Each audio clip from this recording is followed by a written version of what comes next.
Alright guys, it's been a while since I've done a video, so I thought I would do a walk around of my Montero. Last time that I made a video was about either the fuel tanks tuck or the rear quarter chop. So I'm going to do a quick walk around, show you what I've done, give you an idea of what I think I might do in the future. Just kind of, you know, show you my rig. So I'm really trying to stay out of the wind, but I'm super sorry if it's windy. So let's get to it. All right, so this is my 97 Montero SR, okay? I bought it out of Georgia a few years ago. Had 300,000+ miles on it. It was disgusting, but it was pretty much stock except for the paint you see.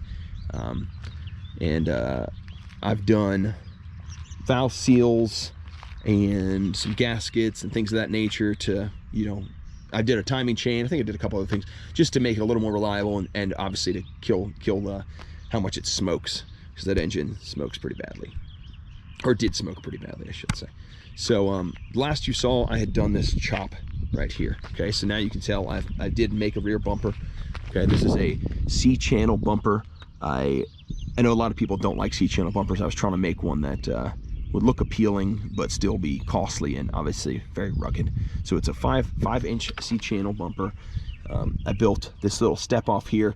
I use it as a skid for the spare tire so I don't break it off the door. I also put some grippy material on it so you can stand on it when the door's open to climb up onto the roof or something of that nature. I did my tow hooks here, and I put these lights in the back. Those are my reverse lights, because as you can tell, I no longer have reverse lights here. Underneath the quarter, I have this tube here. There's one on each side, obviously, tied all in, and then it's got skids underneath in case you come off a rock or something like that. You're not smashing everything underneath there, okay? Moving up, I got these rock sliders that I built. They're pretty rugged also. They also go pretty far underneath, okay? They tie into the body mount as well as obviously the side of the body. So here, when you take this plastic molding off, or this trim off, there's holes already there. So essentially what I did is I welded in some T-nuts in all of those holes, so the thing just bolts right to the body and to the body mount. I think it's probably responsible for a lot of the squeaks that I have, but it's super rugged, and I'm okay with the squeaks. Back here, I put a kicker on it, so if you get yourself up against a tree or a rock, it helps push the vehicle away so you don't just, you know, sideswipe the truck and take all your flares right off. Underneath the center of it, I did do a transmission transfer case skid, and I think I did partially an engine skid, if I remember correctly. You can tell here that I am running a different wheel. This is a Toyota 4Runner wheel that I just rattle canned black. This wheel bolt pattern is the correct bolt pattern, but it doesn't have the same center bore, so I have to run a wheel spacer, and the wheel spacer is not hub centric. So in order to do that, what I do with wheel spacers, I try to find some that are like decent, and then when I put them on, obviously I torque them, and I use red Loctite, and I use obviously a lug nut on that's going to sit flush so you're not pushing against the wheel mounting surface. And it's been fun, you know, just be smart about it essentially, okay? Up front, obviously the same wheel. You can see that I'm running a manual lockout for the hubs. Let me see if I can get away from this one. Okay, maybe. So manual lockout for the hubs. The front diff is from a Montero Sport. It's the front diff that has the one-piece shaft as opposed to the vacuum disconnect style that this thing came with. That same front diff came with 490 gears, so I then ended up putting 490 gears in the rear. Right, this being an SR, it had the diff lock from the factory, the air locker. I did put an Aussie locker in the front of this. That's the main reason that I put in the locking hubs. When everything's locked out on this thing, it really does crawl really well. The 490 gears were a huge improvement over the 427s. This being a 97 SR, had the 427s from the factory, and it just really livened up this thing, especially when you start running a larger tire. Up front, did my front bumper and winch mount. The winch mount, the plate started as a Harbor Freight plate. I have a Super Winch Tiger Shark 9500 synthetic on there with all the Factor 55 goodies. The round lights are Traveler lights from Tractor Supply. I got them on clearance, and then I got some little like ditch lights or whatever you want to call them from Amazon. But yeah, been super happy with it. I've hooked a couple things and hadn't had any issues. Nothing budges, nothing moves. This truck does have a slight body mount. It has a hockey puck body mount, just enough to get things up a little bit higher. Nothing too crazy. Been super happy with that.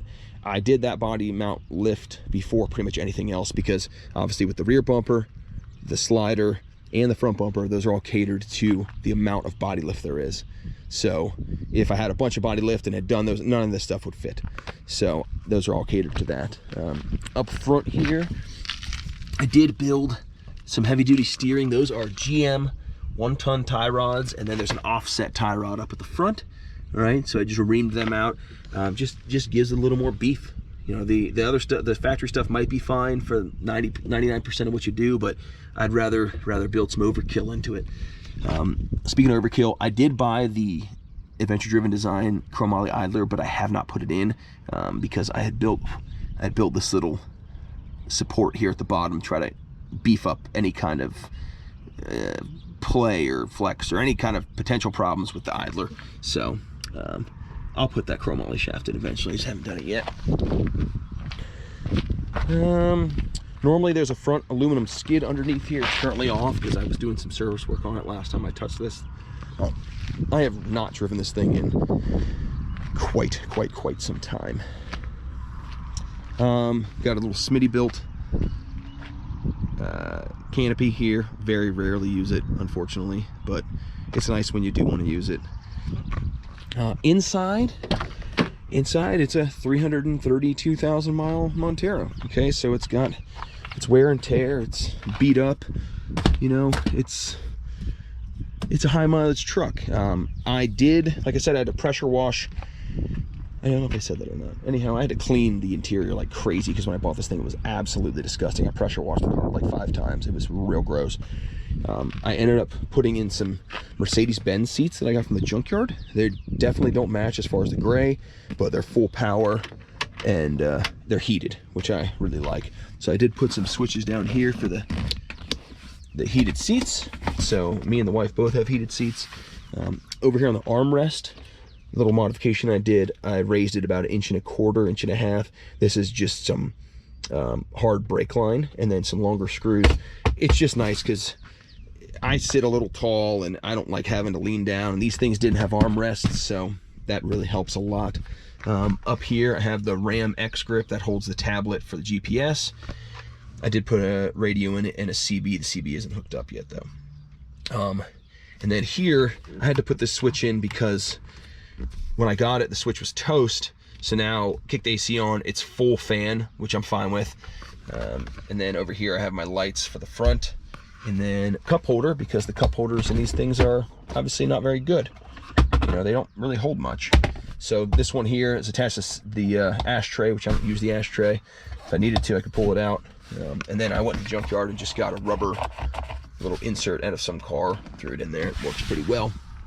I did do some lighting. I put different bulbs, brighter bulbs in all the doors and everything. And then on the driver's side, I put this little guy here, which if you're on the trail and you need to look at something under your dash, it's just nice to have a little more light there. So the back is pretty much stock. All right, there's some things in the back, but nothing too major. So that's the Montero. As far as what the future holds, the engine is real tired. It does okay, but it's real tired. It makes some noise. I feel like it is down on power. So I would really like to do a 3.8 swap in the future. Right? I like to pull a 3.8, a lower mileage, newer 3.8 out of something, toss it in there. A little bit more power, a little newer, maybe a little more reliability out of it. That would be great. But yeah, that's the biggest thing that I want to do. I mean, I have other grand schemes and ideas, maybe solid axle swap or something, but for now, it's just make it a friendly driver. It's friendly. I shouldn't say it's not friendly. It just needs more power. It needs a little more reliability. It needs to be able to get out of its own way a little bit better than it currently does. So yeah, that's my 97 Montero SR. Not really much else to say about it.